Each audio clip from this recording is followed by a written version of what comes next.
Today on With the First Pick, we're talking quarterbacks. How did the rookies make out in their week one debuts? We'll talk about that. We'll also tell you how 3 offensive tackles of the rookie variety fared against the likes of Max Crosby, Myles Garrett, and Montez Sweat. Sounds scary, Rick. And don't worry, the official With the First Pick college quarterback rankings have been updated. Which QBs impressed us in week 2 of the college football season? Which ones left us wanting more? Hang on to find out about that. That'll be a little later in the show. And we'll also highlight some non-QB performances from last week's college action, including, Rick, a very physical cornerback for Nebraska. What'd you think of that young man? Interesting. We'll talk about him. I have some concerns, but he did. My job is to poke holes in everything. So all right, there are some concerns there, but give him credit. He played well versus a porous offensive line that doesn't seem like any better than last year's Colorado offensive unit. No, it does not. But let the man enjoy the parade before you start raining on it. I'm Ryan Wilson. That's Rick Spielman. This is episode 178. And Rick, before we get going, how many days until the 2025 NFL draft? Well, Ryan, my last calculation, and I'm not looking at the screen or anything, but now I'm starting to memorize this in my head. I'm going to guess that, Ryan Wilson, there are 226 days left until the 2025 NFL draft. And week one, a lot of work to do. A lot of work to do. Week 1 of the NFL season is behind us. Week 2 of the college football season is behind us. We are rolling right through this thing. Before we get going, though, Rick, do us a favor. Take a second, hit the old like button here on YouTube, and leave us a review of the 5-star variety so there's no confusion. Apple Podcasts or Spotify. And remember, 'tis the season. Leave a name of a draft-eligible FBS or FCS player you want me and Rick to evaluate, and we'll do it. Can't beat the price on it either, Rick. It's free. And it only takes a second. It helps grow the show. All right. Okay. Are they like 5-star prospects, or are they 5-star hit the 5-star button? I mean, it's all just a conglomeration of just blah. We need to define that a little bit more. I know you and Debo have your staff meetings, and I'm, it's cool meetings with me not involved with them. No, but we're going to overthrow you. Just make a suggestion. Can we clarify that? I don't know if I'm like 5-star and say why. Thumbs up. I really like the podcast. Yes. 5-star, and where do I put my prospect in so these yahoos can evaluate them? Thank you for calling the readers and viewers yahoos. I'm calling us. Oh, we're yahoos. Got you. Debo's producing again because he's still in trouble. He's still in the corporate doghouse. But I know that Debo, early on in our relationship with the three of us, tried to get you to download With the First Pick podcast on iTunes or Apple Podcasts, as it's known now. And that was a disaster. I think most people understand how to do it, but I'm sure we'll keep talking about it for the duration of as long as we're both walking the earth. Even though we're in wheelchairs, we'll probably be talking about this, but give us a 5-star review. If you want Rick to quit talking about it, that's even another reason to do it. All right, let's do this thing, Rick. So we usually start with our college QB rankings off the top, but as I mentioned, NFL's back, so we're going to go rookies first and build some suspense for the old WTFP college QB rankings. But I have an idea for something else I want to try out this fall. I didn't tell you about it ahead of time, but I have 5 topics. And all I need from you are your gut reactions and your thoughts on them as a former general manager with more than 30 years of experience. That's right, Rick. It's time for a little segment I've taken to calling Over Rick Actions. What do you think of that, Debo? That was a genuine laugh right there from Rick. So thumbs up. Over Rick Actions. You ever heard that before, Rick? That certainly. I haven't. No. All right. Well, maybe we'll get a graphic made and everything. People called me a lot of other things, but not that. All right. Well, it's time for our first ever segment of Over Rick Actions. I'm excited. I like it because I have no idea what's coming. So I'm kind of excited is it like 1-word answers, or is it like 1 sentence, or no rickabustering, but you can give some thoughtful responses, but you don't have to rickabuster for 7 or 8 minutes. Debo said he doesn't want it to be a 20-minute segment. So let's see what happens. And these are some things I scribbled over the course of the weekend because I was like, I wonder what Rick thinks about this. And for this first question, put yourself in the GM's working suite on Sunday afternoon. Question number 1. What are you doing with Daniel Jones? I don't know. We can go back to, if you want to listen to the podcast, I talked about poor Joe Shine talking to, who was he talking to? The other GM, was it? It was Ryan Poles of Chicago. Poles at Chicago, and man, you don't have to look for a quarterback. That was a bad sign before the season started. So I don't know. It didn't look good week 1, but over Rick actions is like, okay, we're going to have to get a quarterback coming up next year. Now there's 16 more weeks to go. Hopefully he can get back on track. But Daniel Jones looks like he continues to digress from what we saw in his first season under the new regime with the New York Giants. Yeah, Brian Daboll's not quite getting – in year one, he got something out of Daniel Jones when they had fewer playmakers around him, and then he got hurt. Daniel Jones did. Is this overreaction that, again, we're doing over Rick actions? Yeah. How bad does it look that Saquon Barkley goes on and does what he does in Philadelphia, and then Daniel Jones looks like he did in the opener at home against the Vikings? It's, I don't want to over Rick action this, but is this like an A.J. Brown thing when the Titans traded A.J. Brown to Philly, and then all of a sudden A.J. Brown looks like a bad decision to get rid of him? Yeah, so we'll be monitoring Daniel Jones. I would imagine he's playing with next to no confidence after how the summer unfurled and all the Hard Knocks revelations that they did not want him and wanted a quarterback, and then week one happens. All right, so we'll put a pin in that for now. My second question, the first ever overreaction segment. When are you moving on from Deshaun Watson? Because that was an absolute and utter train wreck. You can't do it financially. No. But you can't keep rolling him out there. And the points that Browns fans kept making, Rick, is that, yes, the offensive line stinks in Cleveland. But Joe Flacco went out there with a little better offensive line and was throwing the ball around the yard like he was having a grand old time and helped that team get to the playoffs. This looks nothing like that. No, it looked horrible. And it looked horrible. It was god-awful if you want to just be over Rick action about it. I do. It was almost like watching Daniel Jones play quarterback. It was worse. I think that's unfair to Daniel Jones. But the difference is that the dead cap hit is going to be in the $70 million range, I believe, at least the next few years. They pushed all that money out before the season. So, I mean, what the dead money going forward, if they ever decide to move on, you throw on top a lot of things. You throw on top, okay, it's a new offense. Ken Dorsey comes in, but Stefanski's still, I believe, calling the plays. Well, the RPO game or whatever they're trying to play did not look anything like a functional, in my opinion, NFL offense. And then you throw on, we're not breaking news here, but you read the allegations that came out about another situation off the field with him. So it just keeps layering on.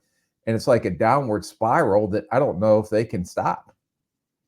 Is this a situation, if you're the general manager and you're having to be honest with the owner or whoever's asking the questions, you're like, look, maybe we need to move on and bite the bullet, and then we're talking 5 or 6 year rebuild? Because you're not going to be there to do that rebuild. Almost worse than a Denver situation. Way worse. Way worse. Yeah, because of all the dead money that's going to hit. And like I said, I still don't understand the reasoning behind, and I'm sure there's a good reason why you would push all that money out to create more room.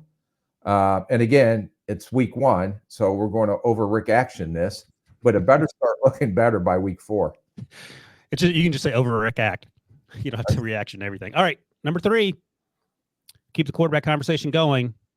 This was a tough watch as well. Maybe it had something to do with the defense he was facing, and maybe he's coming off the injury. Concern level with Kirk Cousins, where he was in shotgun or pistol every single snap, I believe, and he took a whooping back there. Yeah, I thought that Atlanta had a pretty good offensive line. Didn't look like it. It didn't look like it against, TJ Watt. You might as well put him in the Hall of Fame based off of this game.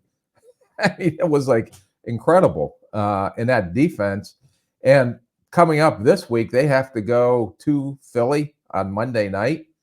And it's even going to be a brighter spotlight on Kirk Cousins, and if he can hopefully perform a lot better than he did. Now, we saw when he was with Kevin O'Connell and maybe having the best years of his career, under Kevin O'Connell. And I don't know, Zach Robinson coming in, I understand same system, but first-time play caller, first-time offensive coordinator. So there may be some kinks to work out here. But, that offensive line has to play better. He has to make better decisions, just making some, questioning some of the decisions he made to throw those interceptions, because it was a close game. Yeah. But they got to figure out, this goes back to the burning bush question. What's that question?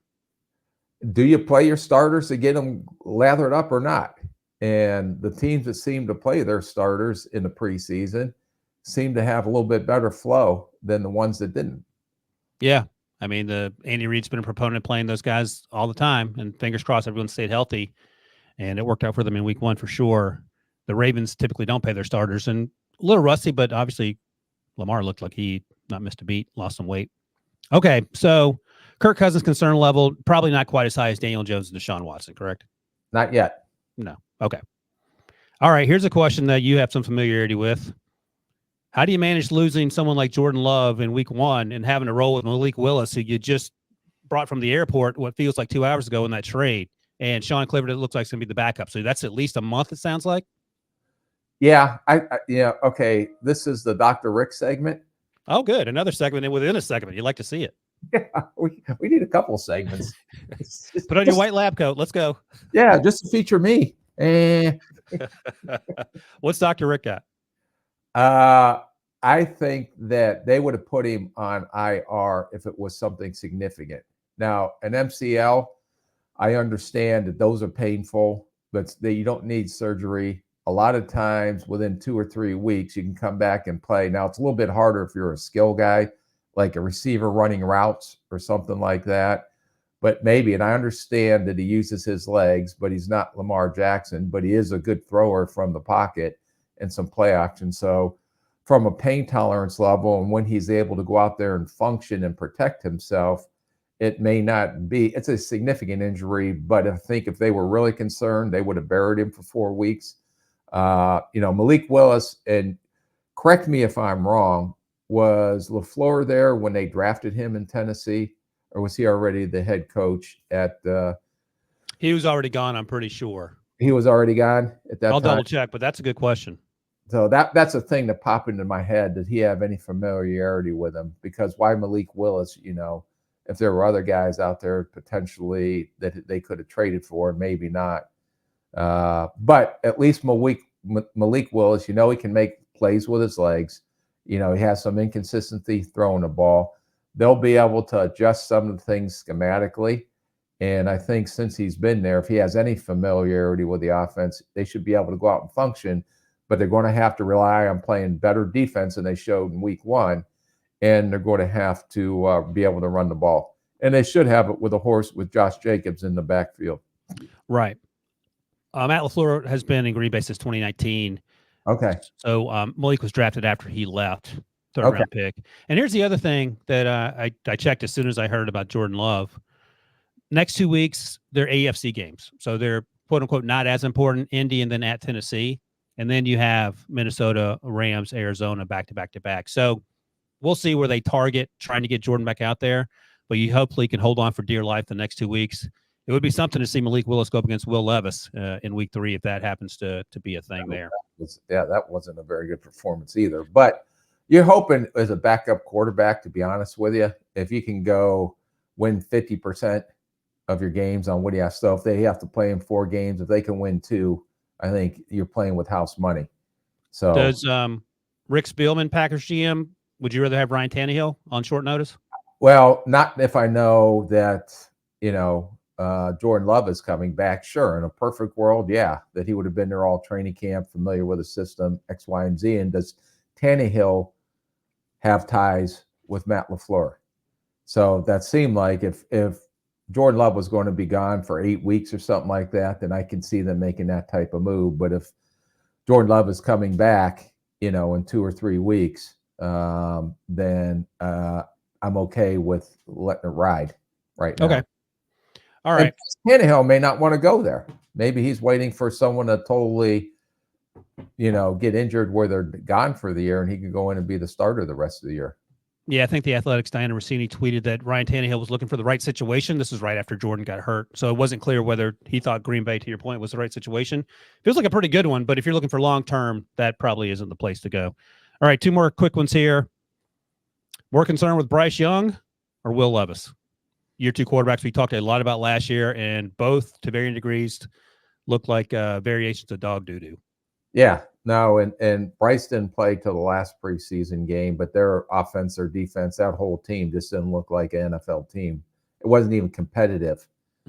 against the New Orleans Saints, and it looked like Carr is going to go into the Hall of Fame the way he played. And He saw Kamara, our graphic last week when we said that they needed a quarterback. yeah, and then he got all charged up. Kamara came back and played really well. So, and seems like he's going to let his contract rise. So that's not a distraction. And their defense was better.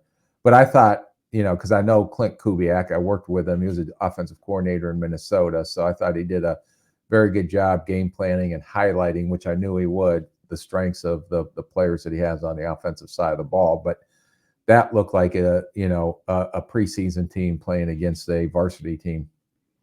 What about the Tennessee Titans? They had a 17-0 lead at halftime, losing to the Bears on the road. Make bonehead decisions. Now, Willis did make some nice throws, but it's just like, understand what the hell's going on. I mean, it's okay. You're winning. You're on the road. You're in Chicago. All the hoopla and hype about Caleb Williams. You don't give away the game like that. All you got to do is go out there and function in the offense, and maybe they'll continue to give you more as you get more comfortable in the offense, but don't make some bonehead decisions like that, because you got their special teams wasn't very good either. Now it wasn't all Will Levis, but boy, I mean, if you were a quarterback and you threw that pass, I would understand, because it's you. It's me, quarterback. But yeah, don't make bonehead decisions to lose the game for you. And even before the interception pick six to Tyreek Stevenson, which is just a bad decision, as you point out, he still refuses. And Pete Prisco talked to Will this summer out in Nashville, and Will said he never slides. He still refuses to slide. He took some huge hits when he was running in open field, and I that's not sustainable. I don't care what you look like once you walk out of the weight room. No, they hurt. They hurt. All right, one last one. This could be a short one. Bill Belichick, who's in his early 70s, is making a media blitz. He's now in every social media app. He's a YouTube channel. He's your partner in crime with the 33rd team. He's on Underdog. Where is he September 2025?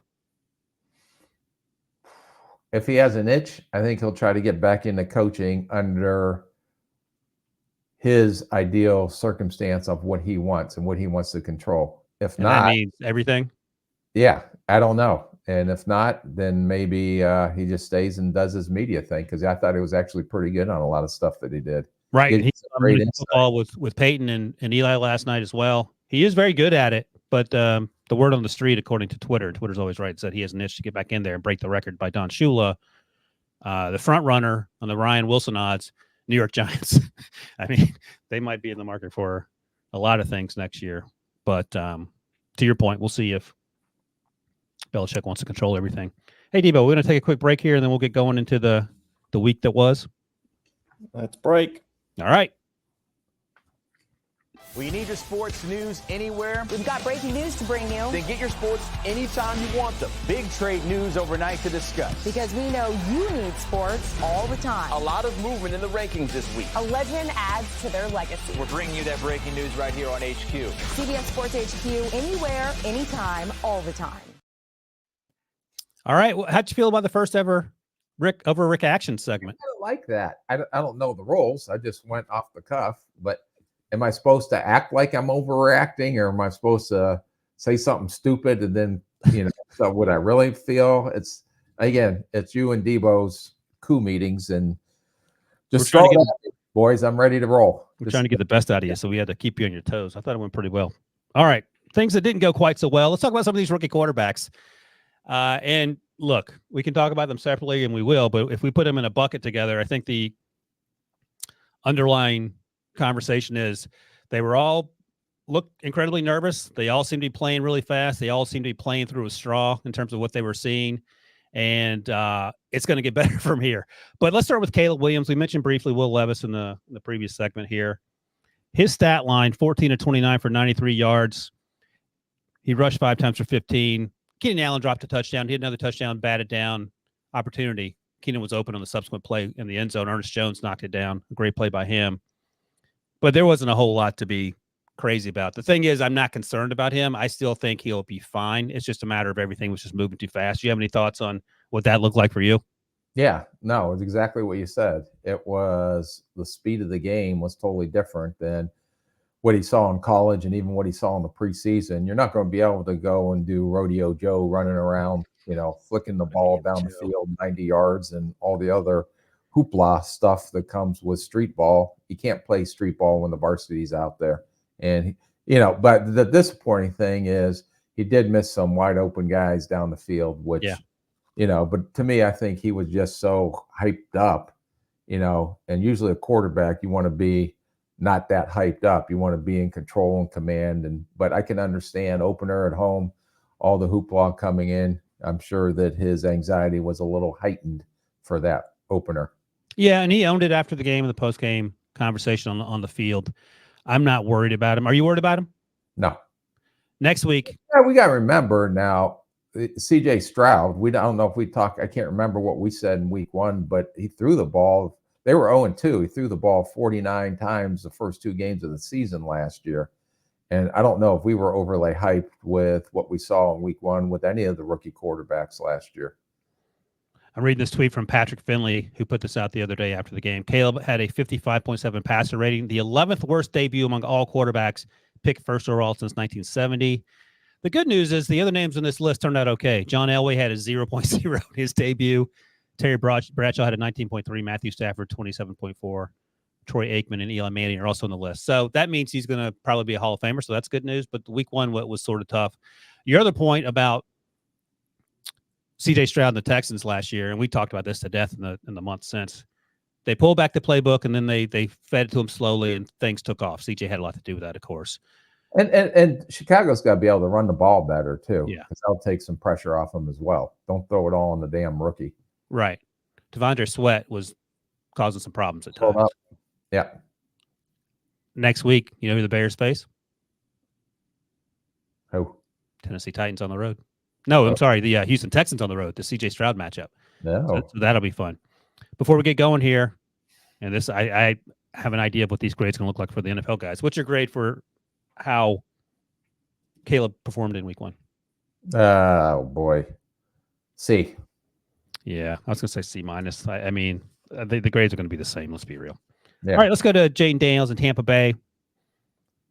A little spoiler alert here. If you're asking me to, I just want to lay the groundwork now because we are into the season that I will still refuse to use pluses and minuses going forward. Now it's it's a principle thing with me. It's a principle thing. Some might call it stubborn. For you, it's principle.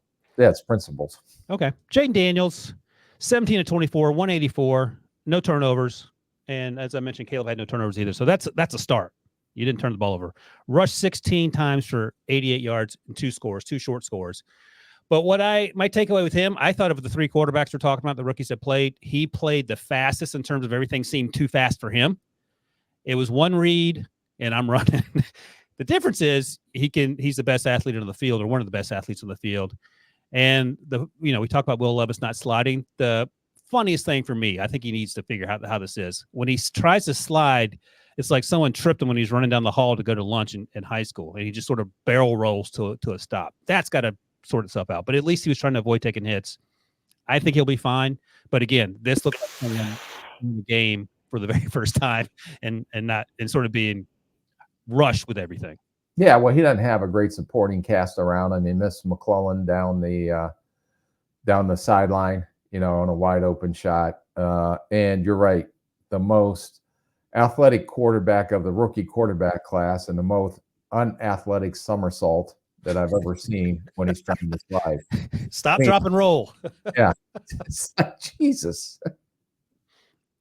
All right.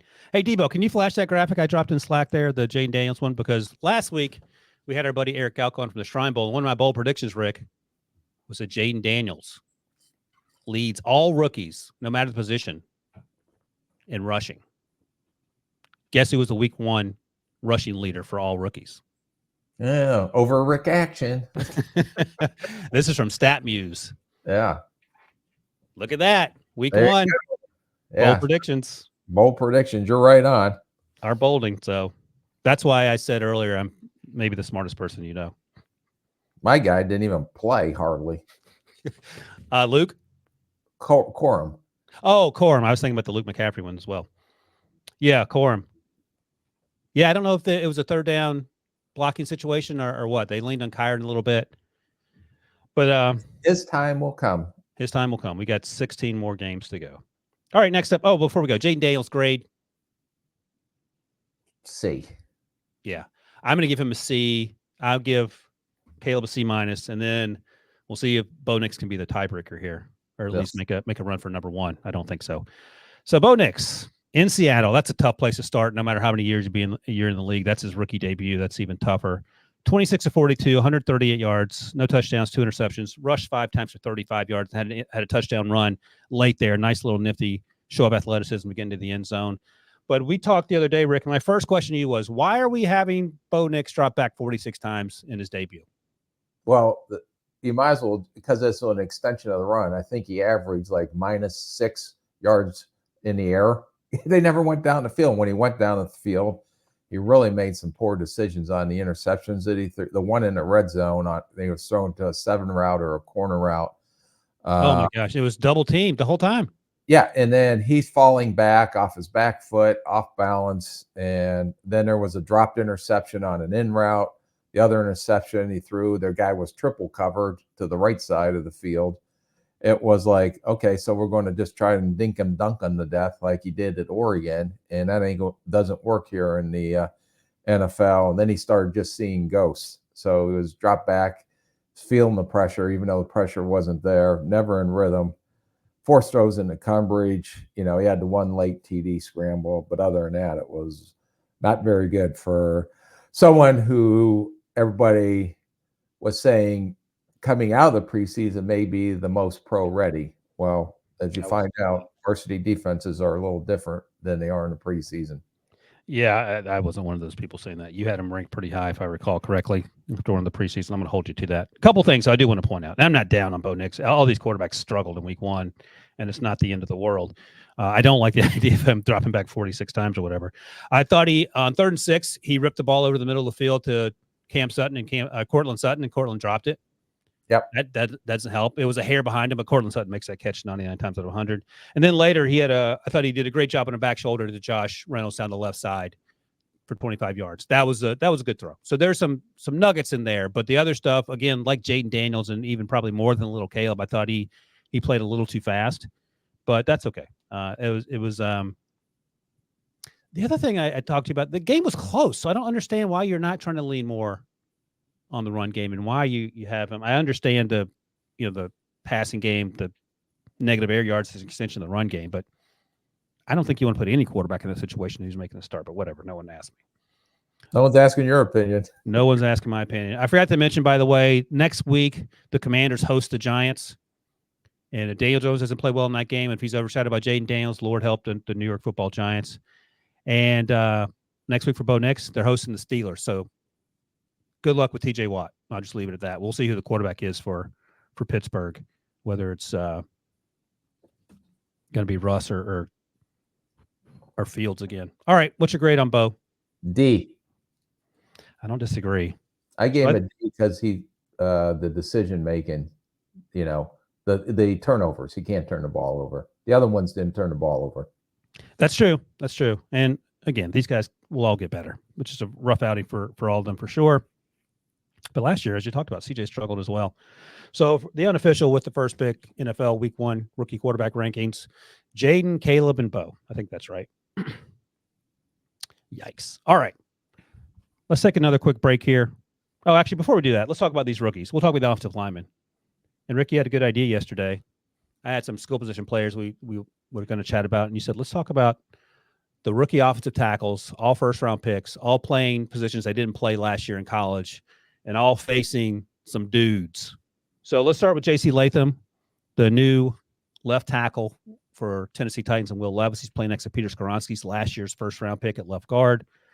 And the good news for J.C., I only counted one rep in which Montez Sweat was on his side of the field. Yeah.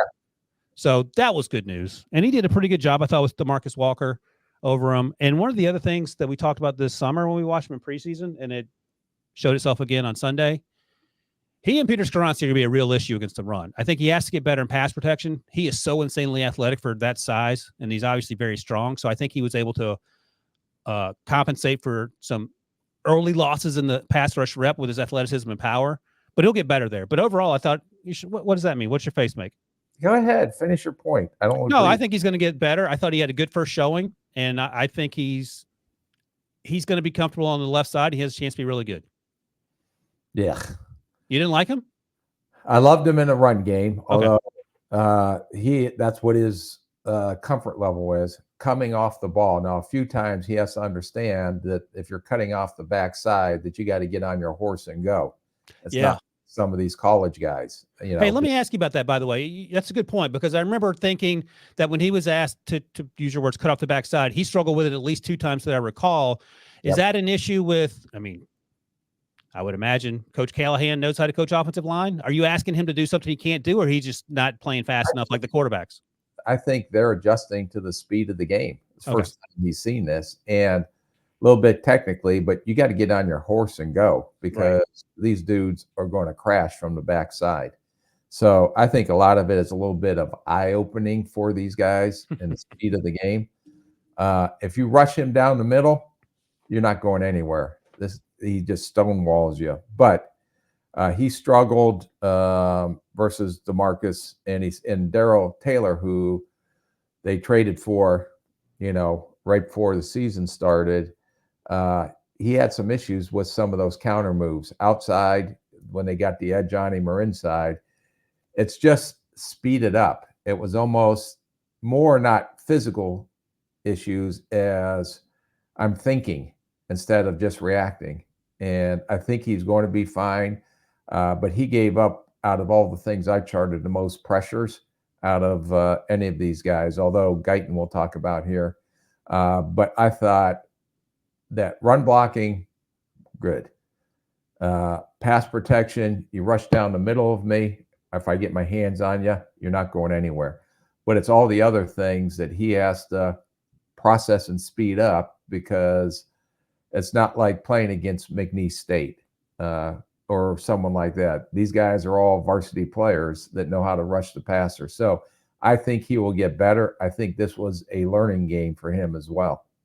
Yeah, and Darrell Taylor got the strip sack. He beat him around the edge, and it looked like, I don't know if his feet got tangled up. I don't know what happened on the play, why he struggled with that one.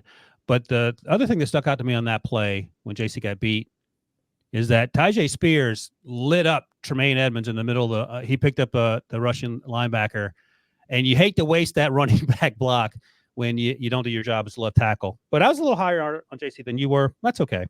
What's your grade for JC? Oh, boy. Because of the run, I'm going to give him a B. Okay, I give him a B+. I know you don't do plus minuses, but that's what differentiates you from me. All right, let's go to a guy that's going to be pretty easy. This feels like an easy evaluation, as they say, Rick. Joe Alt. No. Las Vegas. No hits, no sacks. He had Christian Wilkins to his left. He had Max Crosby to his right on a large number of snaps. Janarius Robinson was out there a little bit, number 97. Didn't see any Tyree Wilson. I haven't paid attention to Tyree. I don't know if he's injured or if he didn't play, but I didn't see him out there, so I don't know what that means for him. But Joe Alt didn't care because he had to take care of Max. I thought he did a fantastic job against Max, and Max played every single snap, has probably the highest motor in the league, nonstop. And I thought Joe Alt, the first time Max bull rushed him, he had to re-anchor. After that, he was pretty solid in that regard. I think he's a better pass blocker than run blocker, but he's incredibly athletic for that size. And I saw Max run down the ball to the sideline once, and Joe Alt was striding there, right there with him, stride for stride. So there was a lot to like. I was incredibly impressed with Joe Alt, especially given that he's moving from left tackle at Notre Dame to right tackle here. A+ for me. Oh, you used a plus. Look at that, Devo. Well, I can do an A, but I know you're going to give him a plus. The way you, like, slobbered all over him. Had to get on a ladder to slobber on him. Surprised me was they did give him some chip help at times, but he anchored better versus power than I thought he did at Notre Dame. Okay. Notre Dame, he kind of got pushed back. The run game stuff, he ties you up now. Now, he's not going to create the movement that the J.C. Latham is, but he locks on and he tries to sustain. He's just not creating the same type of movement, but that's still opened up running lanes. But this guy, to me, just watching him, this was as smooth of a transition for a left rookie tackle to the right side is Panay Sewell. Whoa. There we go. That's an overreaction right there. If I've ever heard one, Debo. He was great. It's not overreaction. It's a over reality reaction. Under reaction. Yeah, he was that there's if you have other issues to concern yourself with along the offensive line or an offense in general, that's where you need to focus your energies because Joe Alt isn't one of them. That was as clean a start as you could have, I would imagine. All right, A+. Rick broke the grade-o-meter there. All right, next up, Tyler Guyton. Moving from right side to left side at Oklahoma, where Anton Harrison played on the left, to where he is now in Dallas.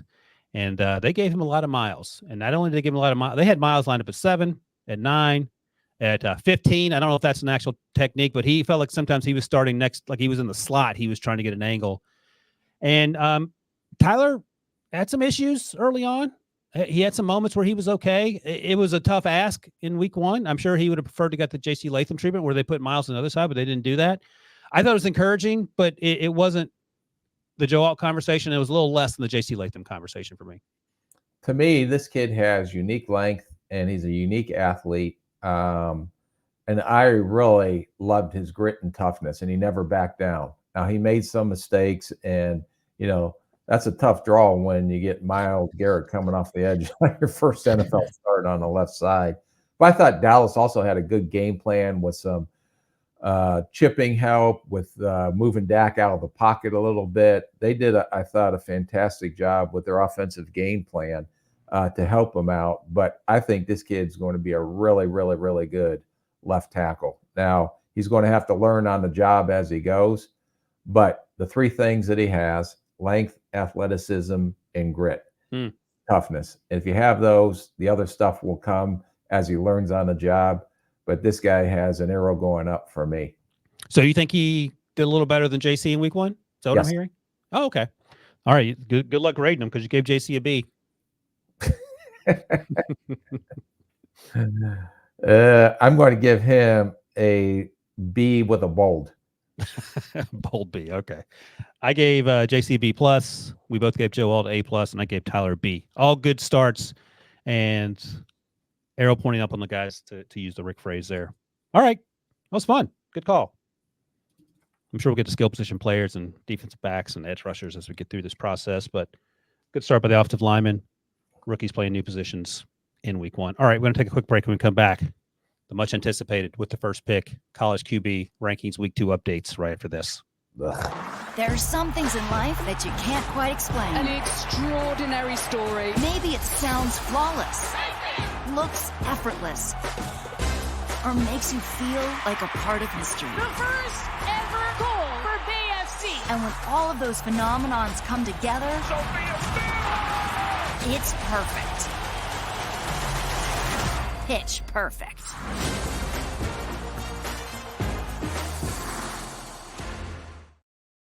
All right. If the is any indication, Rick is very excited to see these rankings unveiled in week 2. And Rick, you haven't seen them, which is one of the things I like doing. Get your reaction in real time here. Is it going to be an over or an under Rick action? We'll find out. There it is.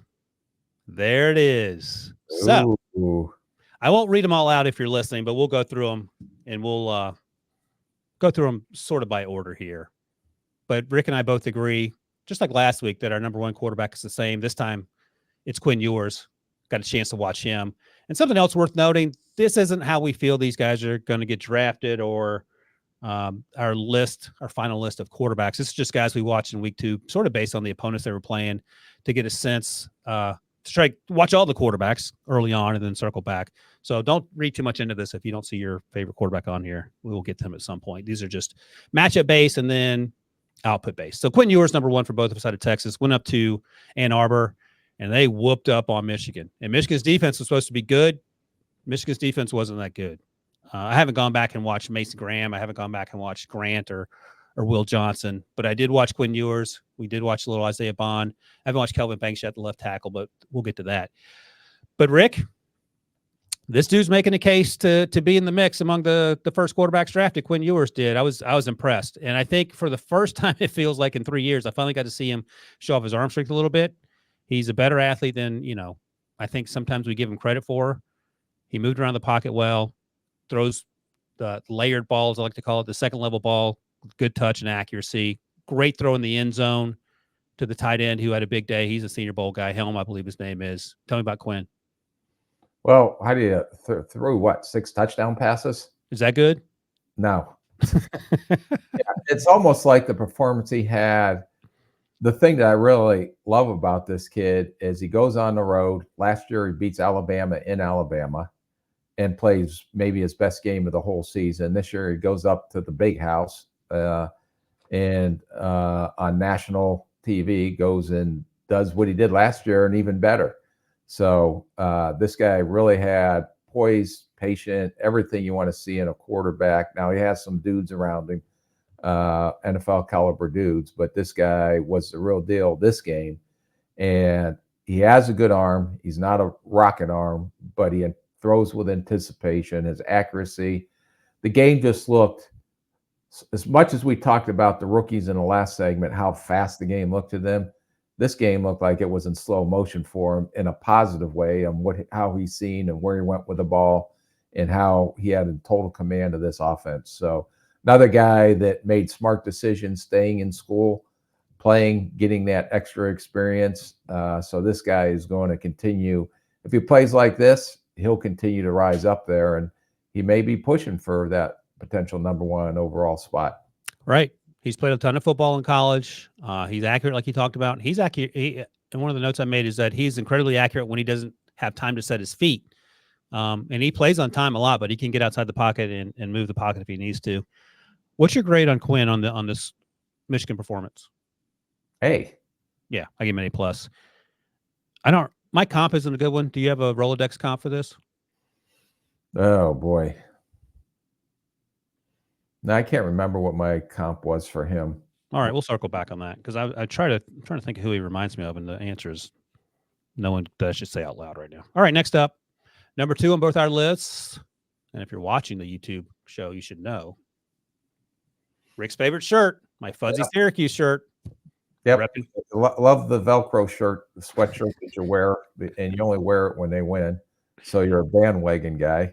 Huge win over There's Georgia not Tech. enough room on the bandwagon for guys like you. Either you're on or you're off through the thick and thin of things. I got 1 foot off and 1 foot on. I'm running down the street holding on to the streetcar named Syracuse. Kyle McCord balled out, Rick. #2 on both our lists. 32 of 46 for 381, 4 touchdowns, no interceptions. This young man, after 2 weeks in Syracuse, looks absolutely nothing like the young man we saw last year at Ohio State. I would imagine part of that's confidence, and maybe a lot of that's confidence. He went from tiny fish in big pond to big fish in tiny pond. But he reminded me the way he played against Georgia Tech, a team that was ranked after what they did to Florida State and Ireland. He reminded me of how we talked last week about Garrett Nussmeier and Miller Moss in terms of his poise in the pocket, his ability to sling it, to throw with anticipation. Doesn't have a big arm, but has a good arm, and making consistently good decisions with the ball. We'll talk about one of his teammates later in the game. That third down throw on the little in 3rd and 10 to seal the game. That was a big boy throw, and it didn't feel like the same guy we saw a year ago. No, much more poised, much more confident, like you said. If I have one negative, it is probably would describe him more as a pocket passer. Yeah, absolutely. And then the other thing is that when it does get noisy around his feet in the pocket, it could affect his accuracy some. Much better when he has a clean pocket, but he's in rhythm on time. Really took a jump from what we saw last year at Ohio State to how he's playing right now in Syracuse. So my comp to him, as I was sitting there watching, I had a little comp. I have one too. I want to hear what yours is. Who is it? Aiden O'Connell. Oh boy, you're gonna hate mine. I think he's better than Aiden. I say Kirk Cousins. Not Kirk Cousins from last Sunday. Because Kirk's a pocket guy, but Kirk's actually a good athlete, but he's just playing on a field with a bunch of really insane athletes. So you think Aiden O'Connell. Interesting. I'm not saying that because of the rhythm on time, the accuracy, not a pocket passer, not a great guy if he has to get out. That's true. So that's why I brought up Aiden O'Connell. All right, let's rank. I think he has a chance to, if he plays like this the rest of the season, he has a chance to be a late day 2 guy. How do you feel about that? I think he'd get in the 3rd round. Yes. All right, rank. I think we both like Garrett Nussmeier at LSU a little better, but Miller Moss or Kyle McCord? You got to start a game tomorrow. Who you taking? I'm going to go with McCord because he's a little bigger. Okay. I don't know how big Moss is. Right. That's true. All right. Good showing. Will you give a grade to Kyle? I give him an A. I give him an A too. So we'll see. We'll see. They're off this week. Next week they host Stanford. I'm going to go to that game. I want to see Kyle now, and I'm going to see the Stanford wide receiver. We haven't talked about him yet, but he's a big dude who gave Travis Hunter some trouble last year. But I'll drive the old with the first pick RV bus over there. Set up shop. By the way, Rick, what do we have to do a pro day tour in Syracuse? When's the last time you were in Syracuse? Oh boy, Malik Willis when Liberty came in and played him. Oh, that's right. We were at the game together. I was in the press box. You didn't say hi to me. Even say hi. You didn't. You were very nose in the air type personality. Debo has experienced firsthand what it's like when you're hungry. You were hangry. You were probably up there at the buffet eating all the hamburgers. I didn't get any. Yeah, that's Boston College has the best press box food out of any college I've ever been to. All right, and Ohio State's not a far behind. You got smoothies. Boston College. You got the clam chowder. I should rank the press box food. Yeah, I don't think Syracuse would rank very high, but they're doing their best. They're trying to win football games. Shout out to Fran. Great first season, 2 games in. All right, next up. So this is interesting, Rick, because we basically swapped our 3rd and 7th players, and I want to hear this. So Rick's 3rd is Shedeur Sanders, and we'll talk about Shedeur now. I had Shedeur 7th out of the 7th quarterbacks we watched. So let's talk Shedeur. I'll let you go first. Are you giving him credit for playing on potentially the worst offensive line in college football, and he's just tough? How do you have him number 3? I got to be honest. That was kind of weighed into my grade a little bit. I get it because I didn't know what to do with it either. It feels unfair wherever you put him. Yeah, it was a bonehead interception on the pick 6. He hitched in the pocket, which he kind of hesitated. Then he threw it, but he was staring down the hitch route. And then, one of our players that we will talk about here shortly stepped in and had a pick 6. But this kid never had a chance. And he really didn't. No, it was hard to watch, to be honest with you. And then he just took a beating. But he still holds the ball too long. It's almost like if he plays like this in the NFL, just like Caleb's starting to understand, you can't play street ball. And I think he's a street ball quarterback right now, where he's always looking for the deep shots. And there's some stuff that comes underneath that he's willing to hang longer in the pocket to see if he can get the shots down the field to make these splash plays, where he has to play in rhythm and on time. And we talked about that last week. Now, there's no question that he can unleash the ball at all levels of the field, but you can't play like this either. And I think some of it's on him. Just if you're going to get your arse kicked, then get it out of your hands. Yeah. Or I think if they can get him outside the pocket more on some boots and some action, just to give him some time to breathe and see the field and have him make some plays that way, that would help. But you can't not. I was frustrated because I don't know how many adjustments they made, and they knew they were getting their arses kicked up front. But how do you fix it? Well, maybe chip help, or maybe getting him outside the pocket a little more, trying to adjust. But it was, they were out of this game in the first half. Second half, he came back and played better.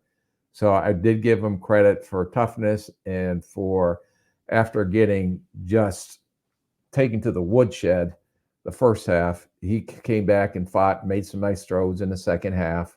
So I didn't want to downgrade him too bad, because I don't know if it was him as much as it was the protection.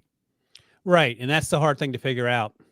Let me ask you this, because this is something I was thinking about. I can't recall a quarterback taking that sort of beating week in and week out and being one of the best quarterbacks in the draft process. Is there anything you can take away in terms of evaluation of a guy who just gets his brains beaten in, but he hangs in there and he's tough and he still makes good throws, or is it just too hard to figure out what's going on? I just want to see how he responds, because they have Colorado State, I believe, coming up this week. Yep. So, and I think it is in Colorado State. So I want to see how he responds and if they can do a better job protecting him. So if a guy has a bad game, the social media is going to be all down your throat.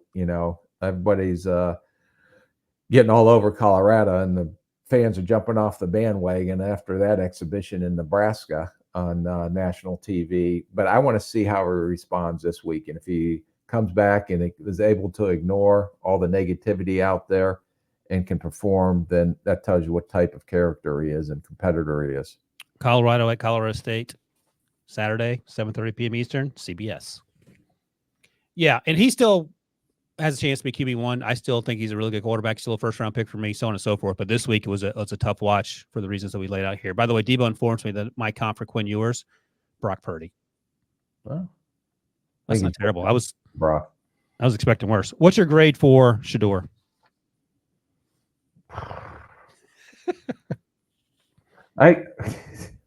Honestly, I probably could have gave him a C, but I gave him a B because he was tough. Okay, I gave him a C- because he's 7th on my list here, and I'm just letting him shoulder the blame for every single thing that went wrong on offense, and that certainly isn't his fault. You've worked with Pat Shermer before. You know Pat. He's now the OC there.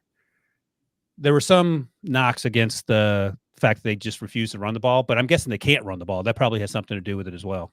Yeah, I think they'll adjust. Now you have 2 games in, you know where your weaknesses are. So how do you figure out and adjust to those? All right. So Sanders was 3 on your list, 7 on mine. 3rd on my list was Houston's Donovan Smith, who was 7th on your list. So they played at Oklahoma. That was a close, low-scoring affair. Donovan finished 26 of 32 for 307, had 1 touchdown and 2 interceptions. This part from 3 through 7 for me, it got sort of muddled, and you could sort of mix these names up in any way you'd like.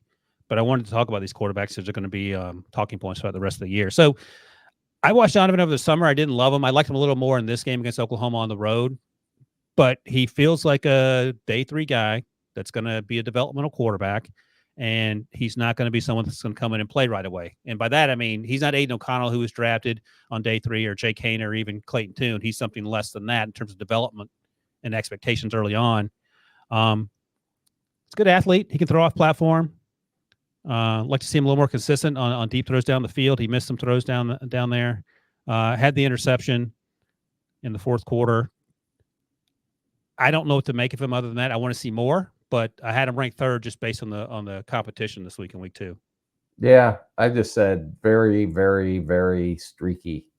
And, I didn't understand the poor decisions on some of the throws he made. I do recognize the size and the arm talent, but processing is an issue for me, especially from the pocket. And then I cheated, Ryan. I got to be honest with you. So I'm going to admit, I went back and watched the UNLV game because I didn't know anything about this guy. Okay. How'd that look? I didn't see that. This guy couldn't hit a bull in the arse with a bass fiddle. Oh, that affected the grade, huh? So I have to admit, he threw 2 interceptions that game, and accuracy was not as good. I think he was like 50%, at least what I charted against UNLV. It was very inconsistent. So I swayed my grade a little bit to put him down there because the UNLV game kind of came into when I was trying to sort out these group of guys. Right. And I didn't know he was the one that I knew the least amount about. That's why I went back and watched the UNLV game. It wasn't very good. Yeah, he's unofficially sick. Oklahoma, but it wasn't.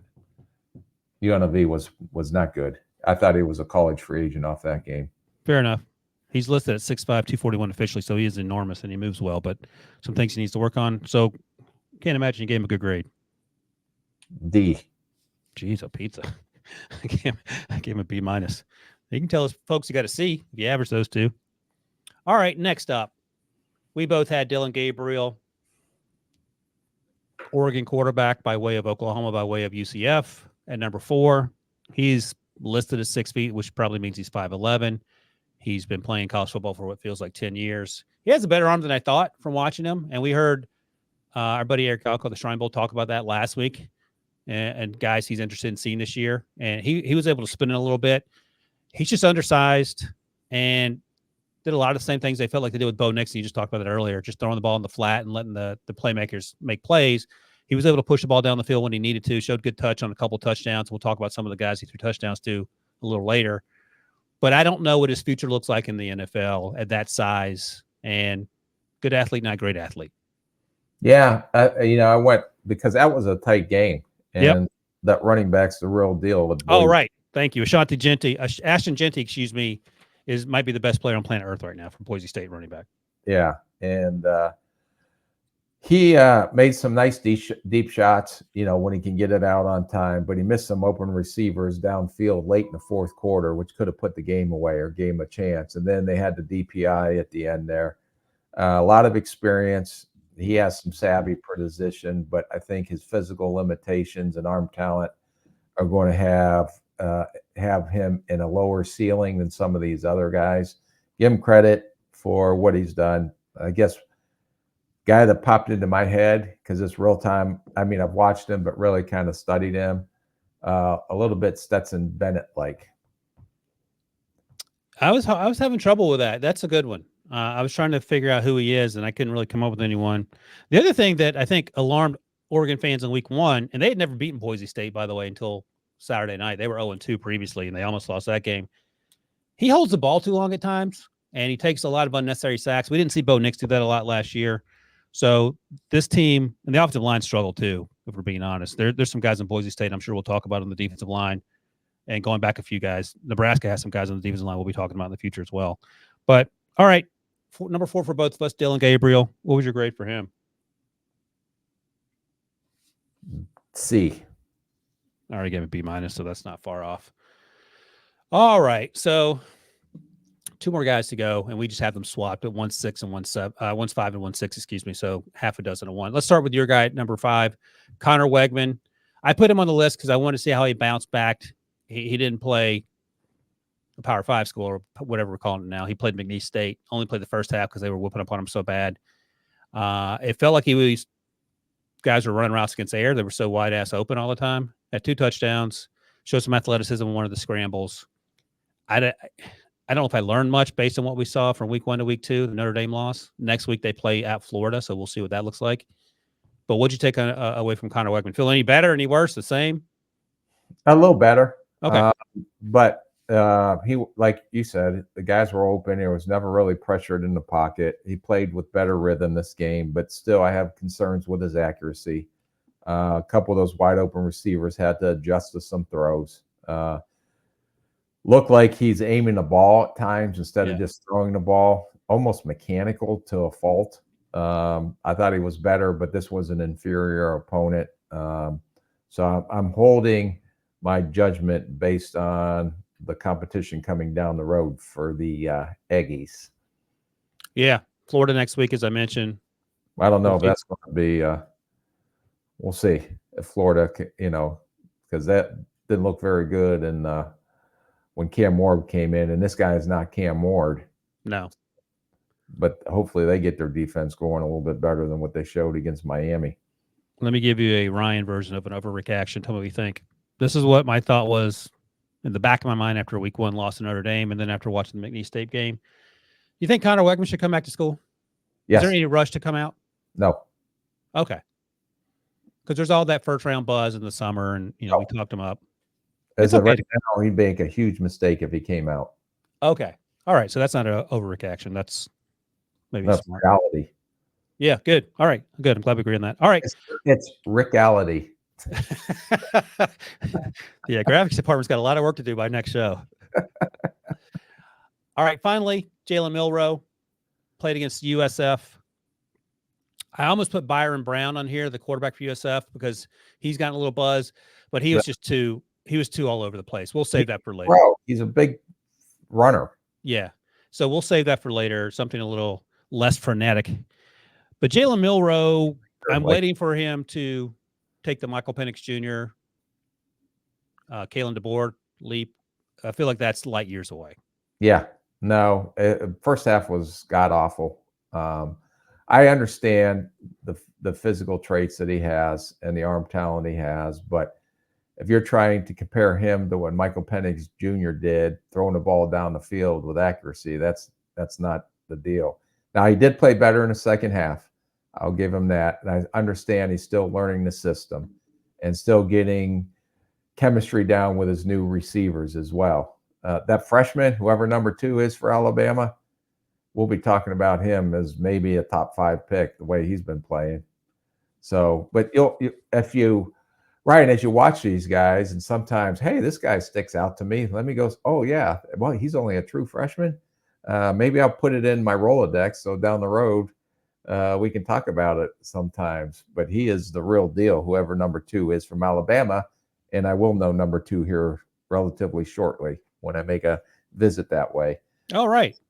So, but there's, he does make plays with his legs, but I thought his accuracy was off and really struggled when he couldn't get his feet set, which he's going to have to be able to improve as he goes through this. So I'm holding judgment now because it's only the second game in this new offense. We'll see how he finishes down the road, but I gave him a C. Yeah, number 2 is Ryan Williams. I was thinking that was Ryan Williams. It is Ryan Williams. This was Jayden was not much different than what we saw last year in that he's one of the best athletes on the field. He had a long touchdown run. The offensive line was chock full of penalties. Tyler Booker had to play left tackle because Caden Proctor was still banged up. So they had some issues there. They struggled last. Even worse. What's that? Alabama's right tackle had a rough go. Yeah. Versus South Florida now. And they struggled against South Florida last year for whatever reason. But I was hoping to see a little bit more from Jalen Milroe. And a torrential downpour. Right.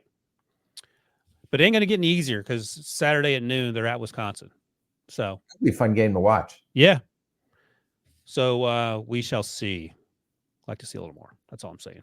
Speaking of rookies, speaking of freshmen, I don't know any freshman's name in general unless they pop on the game I'm watching because I'm watching someone else. You see the Tennessee kid? No, you didn't give me that assignment. I was just watching the NC State Tennessee game, and our buddy Cooper Patagna mentioned him.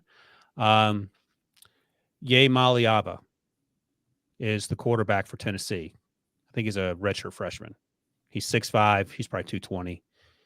He is insane. So you don't have to watch him right now, but if you just happen to watch Tennessee over the weekend. How about him versus Raiola? Not that we're going to start. Yeah, and Dominic Raiola, whose dad played with the Lions. Yep. What's his dad's name? Dylan. So Dominic is the quarterback who looks like Patrick Mahomes. And he had some off-angle arm stuff and played pretty well. Be very interesting. Some young down the road. Rick, any early takes on Jeremiah Smith? Yeah, Rick. So the wide receiver freshman who's otherworldly, even by Ohio State wide receiver standards. I will just tell you this. Uh-oh. When I watched him practice in the spring, and I thought this guy was like a 5-year vet in the NFL. I mean, how imposing that he looks. Now he's a little raw with stuff, but I'm going to go out on a limb and say that he may be better than Marvin Harrison Jr. before it's said and done. That is crazy town. All right, clip that one. Good call, Debo.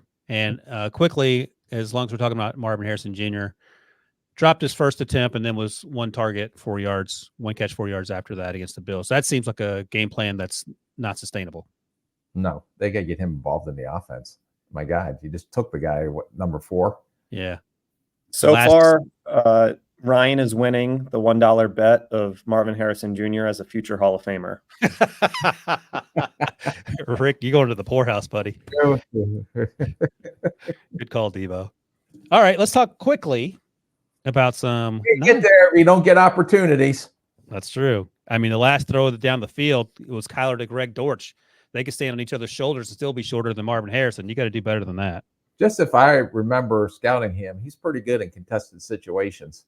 Might be something to consider. Hey, give it a shot, see if it works out. If not, what do you got to lose? They look good in the first half against the Bills, but then things Josh Allen it up. All right, let's talk about some of these non-quarterback college players that had good weeks. And because Debo's here, let's talk about a Penn State guy. Let's talk about Penn State tight end Tyler Warren. Talk about his quarterback, but I like Drew Ella better than you. It's funny. Tyler Warren, we talked about in summer scouting out of Penn State. They had an incredibly tight game against Bowling Green. Unfalcon believable, as Rick might say. But they line this guy up everywhere. Backfield, H-back, he's in line. Slot, even outside. They use him in the quick game. He's not a great athlete, but he's a good athlete, good hands, tough runner, straight line guy, but he feels like a tight end too, who can block. He gets after as a blocker. I was impressed with the way he blocked. So this was a fun little watch for me. He had 8 targets and 8 catches for 151, and 91 of those yards came after the yards after contact. So what do you think about old Tyler Warren there, Rick? Yeah, I think he is a good enough athlete. Love his catching radius. He's not electric, but he gets positive yards after the catch. He is going to go inside, and he'll make catches knowing he's going to get whacked. I was impressed with his blocking as well. I think, he has some struggles at times with the bigger bodies, but at least he gets in there and tries to get after people as a blocker. So, no, versus the Bowling Green Unfalcon believables, I thought he had a very good showing. I don't know how they played down to, no disrespect to Bowling Green, good game by them, but Penn State's going to be better than that. You want to hear my comp for Tyler Warren? I'm anxious to hear that. He's not as big as this guy, but I got those sort of vibes. Payne Durham out of Purdue. Payne Durham couldn't block his way out of a paper bag. I was thinking more down the field. It's hard to find good blocking tight ends you feel good about. Like, pick one little thing. It's the pitcher. Who's he? Look at the whole picture of the player. Oh, you didn't tell me that, but I didn't know that part. I think 4th round, like late day 2, early day 3, probably. I went out just coming off my Rolodex. Yeah, what is it? Otten, who came out of Washington, is playing down there in Tampa. Okay. Well, that's why you're you and I'm me. That's why I'm hosting a podcast and you're 30 years NFL experience. Doing this podcast. Yeah, unforeseen circumstances got you to this point. All right, next up, I'm going to say the name, and I want to hear where you think he should play. Aronde Gatson II. His dad obviously played in the league. He's at Syracuse. He's 6'5". I think he's like 225-ish. 6'4", 225, something like that. But they line him up in line a lot, Rick. So where are you playing Aronde Gatson? Because this dude will also block his behind off. Yeah. Did you know that I was in Miami when his dad was playing there? I did not know that. Red zone pass catcher that I've ever been around. Oh, nice. One-hand catches that his dad made. His dad couldn't run either, but his dad was a really good football player, and he was a big body possession guy that had great hands. I liked Aronde.